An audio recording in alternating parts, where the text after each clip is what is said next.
Welcome friends. दोस्तों दिन हो गया आज का 15 अप्रैल 2021 गुरुवार का, और बात करते हैं आज के मुख्य समाचार, ताजा बड़ी खबरें, breaking news headlines. Today breaking news के अंतर्गत देश और दुनिया की 50 बड़ी और महत्वपूर्ण काम की खबरें निकल कर आ रही है, जहां पर सरकार की तरफ से कुछ महत्वपूर्ण योजनाओं का ऐलान किया गया है। साथ ही दोस्तों सीबीएसई और अन्य राज्य बोर्ड की परीक्षाओं की कैंसिल होने को लेकर बड़ी खबर आ रही है। लॉकडाउन को लेकर भी बड़ी खबर है। कोरोना वायरस को लेकर कुछ नई गाइडलाइंस जारी की गई है। प्राइवेट नौकरी करने वालों के लिए बड़ी खुशखबरी है, और साथ ही मौसम समाचारों को लेकर भी कुछ बड़ी गाइडलाइंस जारी की गई है। किसानों के लिए बड़े गुड न्यूज निकल कर आ रही है। तो दोस्तों एक एक करते हुए जानते हैं आज देश और दुनिया की दिन भर की तमाम बड़ी और महत्वपूर्ण काम की खबर की तरफ। ऐसे में दोस्तों बने रहेगा इस वीडियो के साथ आखिर तक। चलिए शुरुआत करते हैं दोस्तों आज की पहली बड़ी महत्वपूर्ण खबर से। तो ड्राइविंग लाइसेंस घर बैठे बन जाएगा। अब सरकार ने जारी करी नई गाइडलाइंस, आरटीओ जाने की नहीं होगी जरूरत। तो कोरोना वायरस की दूसरी लहर जैसे बढ़ रही है ना, वैसे ही आपके कई काम भी अटक सकते हैं। ऐसे में अगर आपको ड्राइविंग लाइसेंस बनवाना है या उसका रिन्यूअल करवाना है तो दोस्तों आपको परेशान होने की जरूरत नहीं है। दरअसल इसके लिए आपको आरटीओ जाने की भी जरूरत नहीं होगी। आपको बता दें दोस्तों कि सड़क परिवहन और राजमार्ग मंत्रालय के द्वारा ड्राइविंग लाइसेंस को बनवाने और उसको रिन्यूअल के लिए नई गाइडलाइंस तैयार हो चुकी है। अच्छा, नई गाइडलाइंस के तहत आप एप्लीकेशन जो है ना वो ऑनलाइन सबमिट करवा सकते हैं, और पूरा प्रोसीजर ही ऑनलाइन होगा। और इसके साथ ही इलेक्ट्रॉनिक सर्टिफिकेट डॉक्यूमेंट्स का इस्तेमाल, मेडिकल सर्टिफिकेट, लर्नर लाइसेंस और ड्राइविंग लाइसेंस सरेंडर के साथ ही उसका रिन्यूअल वगैरह सब कुछ जो है वो दोस्तों आप घर बैठे ही कर सकते हैं। आरटीओ जाने की जरूरत नहीं है। चलिए अगली खबर जानते हैं कि ऑनलाइन हुआ अगर बैंक फ्रॉड तो मिनटों में आएगा आपका वापस पैसा। सरकार ने जारी किया हेल्पलाइन नंबर।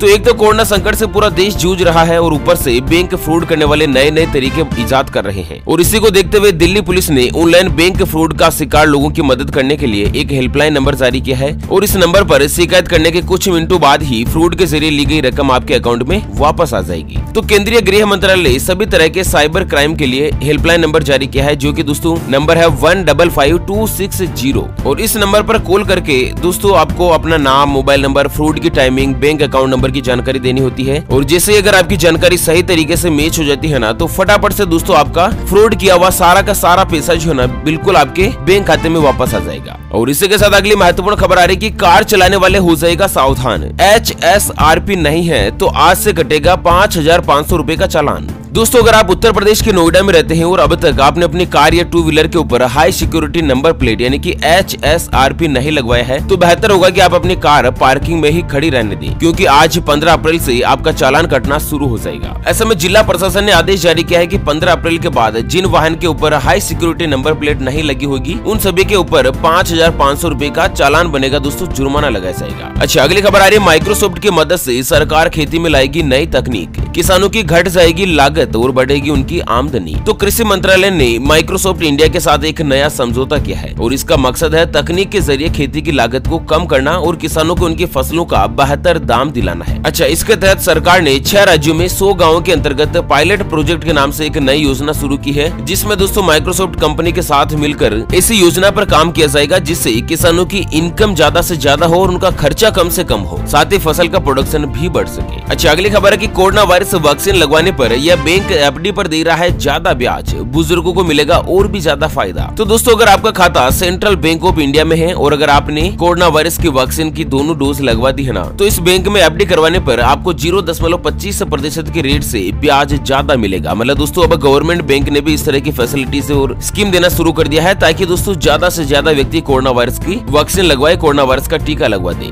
अच्छा, बैंक ने एक बयान में यह भी कहा है कि कोरोना वायरस वैक्सीन की सिंगल डोज लगवाने वालों को भी इसका फायदा मिलेगा। और अगर कोई सीनियर सिटीजन है जिसकी उम्र 60 साल या उससे ज्यादा है और अगर उसने कोरोना वायरस की वैक्सीन लगवा दी है और सेंट्रल बैंक ऑफ इंडिया में एफडी करवाता है, तो उसको 0.50% के रेट से ज्यादा ब्याज मिलेगा। अच्छा, सोने चांदी को लेकर एक नया नियम निकल कर आ रहा है कि 1 जून से सिर्फ होल मार्किंग वाली गोल्ड ज्वेलरी ही बेच पाएंगे ज्वेलर्स। पुरानी ज्वेलरी की नहीं हो पाएगी कोई भी बिक्री। तो दोस्तों सरकार 1 जून 2021 से गोल्ड ज्वेलरी यानी कि गहनों की होल मार्किंग अनिवार्यता करने की तैयारी में है। पहले यह नियम 1 जनवरी 2021 से लागू होना था, जिसे सरकार ने ज्वेलर्स एसोसिएशन की मांग पर अगले 6 महीनों के लिए टाल दिया है। अच्छा, यहाँ पर सरकार के एक अधिकारी ने बताया कि पिछले साल पारित हुए इस नए नियम के मुताबिक अगर कोई भी दुकानदार इस नियम का पालन नहीं करता है तो उसके ऊपर लगभग 1 लाख रुपए का जुर्माना और जितनी ज्वेलरी की वैल्यू है उसका 5 गुना तक भी जुर्माना हो सकता है। अब आप सोच रहे होंगे कि दोस्तों सोने के गहनों पर होल मार्किंग आखिर जरूरी क्यों है? तो ग्राहकों को नकली ज्वेलरी से बचाने और ज्वेलरी कारोबार की निगरानी के लिए होल मार्किंग जरूरी कर दी है। होल मार्किंग का फायदा यह है कि जब आप इसे बेचने जाएंगे तो किसी भी तरह की डिप्रिसिएट कॉस्ट नहीं काटी जाएगी, मतलब कि आपको सोने की सही कीमत मिल जाएगी। और हॉलमार्किंग में सोना कई फेज में गुजरता है, ऐसे में इसकी शुद्धता में गड़बड़ी की गुंजाइश भी नहीं होगी। कई बार क्या होता है ना दोस्तों कि आपने जैसे 20,000 रूपए में सोने की कोई भी ज्वेलरी खरीदी, अगर आप उसको 4 साल बाद बेचने जाओगे तो दोस्तों भाव की बात तो बिल्कुल अलग है। यहाँ पर 20,000 रूपए का सोना आपसे मात्र 12,000 13,000 रूपए में ही ज्वेलर्स की दुकानदार से वापस लिया जाएगा। तो ऐसी समस्या और नकली गहनों का कारोबार रोकने के लिए सरकार ने इस तरह की सुविधा को शुरू किया। अच्छा, अगली खबर की नौकरी पेशा के लिए बड़ी खुशखबरी, 10% तक बढ़ सकती है आपकी सैलरी,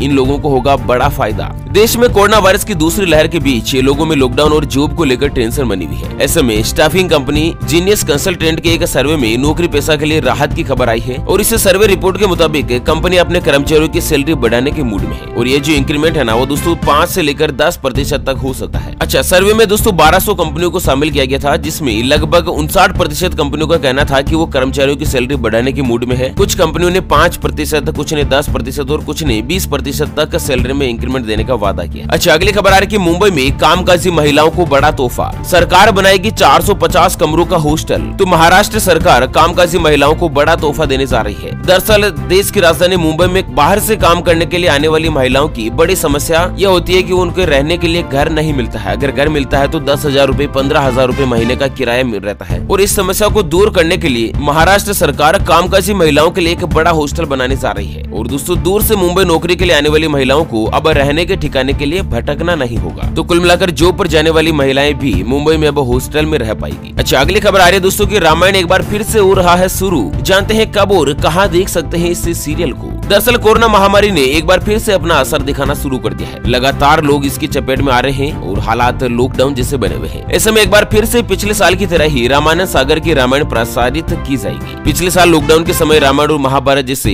80 और 90 दशक के सीरियल का प्रसारण किया गया था। और दोस्तों रामायण ने टेलीविजन जगत की अब तक की सारी टीआरपी का रिकॉर्ड ही तोड़ दिया था। आपको बता दें रामायण के फैंस के लिए बड़े खुशखबरी हो, रामायण का प्रसारण एक बार फिर से शुरू होने जा रहा है। कहां पर होगा तो आपको बता दें कि इसे स्टार भारत चैनल पर शाम 7 बजे प्रसारित किया जाएगा। और दोस्तों 21 अप्रैल को रामनवमी का त्योहार है, तो उसी दिन रामायण का प्रसारण दोबारा से शुरू होगा। दोस्तों वैसे रामायण सागर के रामायण में आपका सबसे फेवरेट पात्र कौन सा है, किस पात्र की एक्टिंग आपको सबसे ज्यादा अच्छी लगती है, दोस्तों हमें वीडियो के नीचे कमेंट बॉक्स में जरूर बताएगा। और वही दोस्तों एक नई रिसर्च निकल कर आ रही है कि एक्सरसाइज नहीं करने वाले हो जाएगा सावधान, कोरोना संक्रमण का खतरा ज्यादा, नई रिसर्च में हुआ बड़ा खुलासा। तो दोस्तों जो व्यक्ति फिजिकल एक्सरसाइज कम करते हैं उन पर कोरोना वायरस का खतरा और भी ज्यादा हो सकता है। एक नए रिसर्च में यह बात सामने आई है। और ज्यादा से ज्यादा लोग जो अस्पताल में हैं, उनमें से 50,000 ऐसे लोग हैं जो पिछले 2 साल से फिजिकली इनएक्टिव थे। और साथ ही एक्सरसाइज के अलावा जो व्यक्ति धूम्रपान ज्यादा करते हैं, मोटापा की समस्या से परेशान है, टेंशन ज्यादा लेते हैं या फिर शारीरिक रूप से कमजोरी का शिकार है ना, उनको कोरोना वायरस का खतरा सबसे ज्यादा होता है। चलिए अगली खबर आ रही है अनुसूचित जातियों के लोगों के लिए सरकार ने शुरू किया शिकायत निवारण पोर्टल। तो सरकार ने दोस्तों अनुसूचित जाति यानी कि एसटी के लोगों के लिए एक पोर्टल शुरू किया है, जिसमें वो अपनी शिकायत दर्ज करवा सकते हैं। देश में सभी एसटी के लोगों को अगर कोई भी समस्या है, सरकार को अपनी शिकायत भेजनी है तो इस ऑनलाइन पोर्टल पर भेज सकते हैं। अच्छा, पीएम मोदी ने दोस्तों राज्यपाल और उपराज्यपाल के साथ एक बैठक करी है, जिसमें सरकार टीकों की उपलब्धता के बारे में प्रतिबद्ध है। और सरकार चाहती है कि ज्यादा से ज्यादा संख्या में देश में कोरोना वायरस के टीकों का प्रोडक्शन बढ़े और विदेशों से भी कोरोना वायरस के टीकों को भारत में अनुमति मिल सकती है। बहुत ही जल्द इस तरह की खबरें आ रही है। अगली खबर है कि भारतीय विश्वविद्यालय संघ की 95वीं बैठक में बोले प्रधानमंत्री मोदी जी, आत्मनिर्भर भारत में बढ़ रही है कुशल युवाओं की भूमिका। तो मोदी जी ने आत्मनिर्भर भारत का जिक्र करते हुए कहा कि भारत में कुशल युवाओं की भूमिका लगातार बढ़ रही है और भारत देश बहुत ही जल्द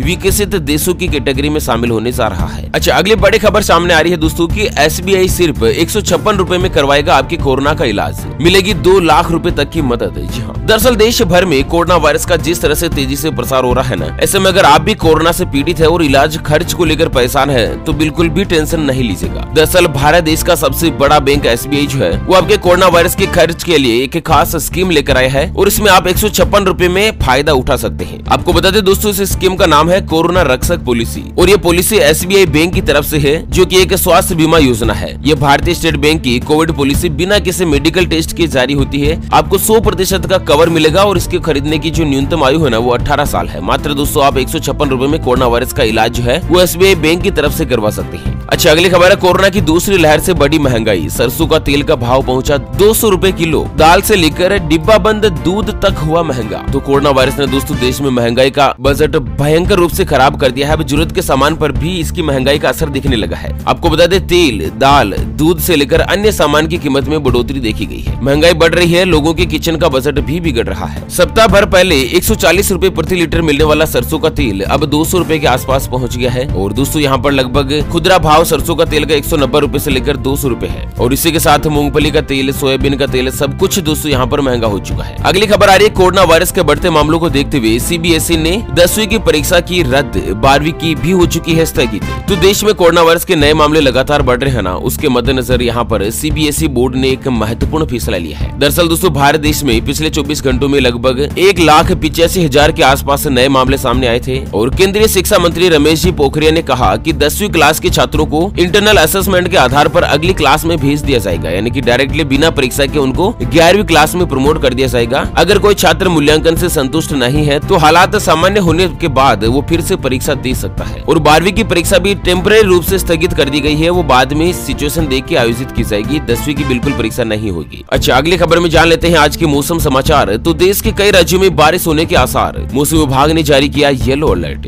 तो मौसम विभाग ने दोस्तों कई राज्यों में अगले 5 दिनों तक बारिश होने का पूर्वानुमान जताया है। और यहाँ पर कई राज्यों में 30 से लेकर 40 किलोमीटर प्रति घंटे की रफ्तार से हवाएं भी चल सकती है। मौसम विभाग का कहना है कि 15 से 16 अप्रैल के बीच तमिलनाडु के दक्षिणी हिस्से और तटीय इलाके जैसे कि केरल, माहे और कर्नाटक के तटीय और दक्षिणी सुदूर इलाकों में भारी बारिश की संभावना है। और इसके अलावा दक्षिण पश्चिमी मध्य प्रदेश और इसके आसपास के क्षेत्रों में भी चक्रवाती परिसंचरण की संभावना। और इसके चलते मध्य प्रदेश, विदर्भ, तेलंगाना, छत्तीसगढ़, पश्चिम बंगाल और गंगा नदी के आसपास के क्षेत्र और उड़ीसा में अगले 4 से लेकर 5 दिनों के दौरान, जबकि झारखंड में अगले 24 घंटों के भीतर आंधी और बिजली चमकने के साथ ही छिटपुट बारिश का आसार बना रहेगा। और वहीं दोस्तों एक और बड़ी खबर सामने आ रही है कि जम्मू कश्मीर, लद्दाख, गिलगिट, बाल्टिस्तान, मुजफ्फराबाद और हिमाचल प्रदेश में 14, 15 और 16 अप्रैल के दौरान ओलावृष्टि हो सकती है। इस तरह से यहाँ पर मौसम विभाग ने चेतावनी जारी करी है। कई राज्यों में धूल भरी आंधी चलने की भी चेतावनी है। चलिए राजस्थान से बड़ी खबर आ रही है कि राजस्थान में शाम 6 बजे से लेकर सुबह 6 बजे तक रहेगा नाइट कर्फ्यू। बाजार शाम 5 बजे हो जाएंगे बंद, सरकारी ऑफिस 4 बजे तक ही खुलेंगे। तो राजस्थान में लगातार बढ़ रहे कोरोना वायरस के मामलों के मद्देनजर पिछले 13 दिन में दोस्तों कोरोना वायरस के मामले 4 गुना तक बढ़ चुके हैं। और इसको लेकर सरकार ने बुधवार शाम 30 अप्रैल तक के लिए नई गाइडलाइंस जारी हो चुकी है, जिसमें दोस्तों सभी शहरी क्षेत्रों में, सभी शहरों में शाम 6 बजे से लेकर सुबह 6 बजे तक नाइट कर्फ्यू लगाने का फैसला किया है। ऐसे में शाम 5 बजे बाजार बंद हो जाएंगे और सरकारी ऑफिस जो है 4 बजे ही बंद हो जाएंगे। और इसी के साथ दोस्तों राजस्थान में सभी कोचिंग संस्थान को बंद करने का आदेश जारी कर दिया गया है। और वहीं दोस्तों कोरोना वायरस के मद्देनजर हालात बहुत ही ज्यादा भयंकर रूप से खराब हो चुके हैं। शमशान घाट, कब्रिस्तान में दोस्तों लाइन लगी हुई है। 6-6 घंटे, 8-8 घंटे लग रहे हैं दोस्तों शव का अंतिम संस्कार करने में, क्योंकि शमशान घाट में भी जगह नहीं बची है। इतने ज्यादा कोरोना वायरस के मद्देनजर लोग अपनी जान गंवा रहे हैं। बहुत ही जल्द सरकार को एक्शन लेने की जरूरत है, नहीं तो देश में दोस्तों हालात और भी ज्यादा चिंताजनक हो सकते हैं। वहीं अगली खबर आ रही है मुख्यमंत्री अशोक गहलोत का बड़ा फैसला, राजस्थान बोर्ड की 10वीं और 12वीं की परीक्षाएं स्थगित। कोरोना वायरस के बढ़ते संक्रमण को देखते हुए राजस्थान सरकार ने बड़ा कदम उठाया है और यहाँ पर राजस्थान बोर्ड की 10वीं और 12वीं की परीक्षाएं अस्थायी रूप से स्थगित कर दी गई है। और इसके साथ ही 8वीं बोर्ड के छात्र छात्राओं को 9वीं में और 9वीं के छात्राओं को 10वीं में और साथ ही 11वीं के छात्र छात्राओं को दोस्तों सीधे 12वीं में प्रमोट कर दिया जाएगा। यानी कि 8वीं, 9वीं और 11वीं की परीक्षाएं बिल्कुल ही नहीं होगी। 10वीं और 12वीं की परीक्षाओं को टेम्परेरी स्थगित कर दिया गया है। 8वीं, 9वीं और 11वीं क्लास में पढ़ने वाले विद्यार्थी डायरेक्टली अगली क्लास में प्रमोट हो जाएंगे बिना परीक्षा दिए। अच्छा, अगली खबर है कि रेमडेसिविर की कीमत 3500 रुपए से ज्यादा नहीं होगी। 6 नई कंपनियों को इसे बनाने की दी मंजूरी, प्रोडक्शन हो जाएगा दुगुना। तो कोरोना वायरस के इलाज में काम आने वाला इंजेक्शन रेमडेसिविर जो है उसके देश में अभी कमी की कटौती देखने को मिल रही है। लोग मनमाने ढंग से इसको मनमाने रेट पर बेच रहे हैं। तो इसको लेकर सरकार ने चेतावनी जारी करी है कि इस इंजेक्शन की कीमत 3500 रुपए से ज्यादा नहीं हो पाएगी। इसकी कीमत फिक्स कर दी गई है। और साथ ही 6 नई कंपनियों को आदेश जारी किया है दोस्तों इस इंजेक्शन का उत्पादन बढ़ाने को लेकर। तो बहुत ही जल्द हालात सामान्य बन जाने की उम्मीद जताई जा रही है। अच्छा, वहीं दोस्तों अगली और अंतिम खबर है कि इन्फोसिस कंपनी इस साल देश विदेश के 26,000 फ्रेशर्स को देगी नौकरी, भारतीयों को मिलेगी जॉब।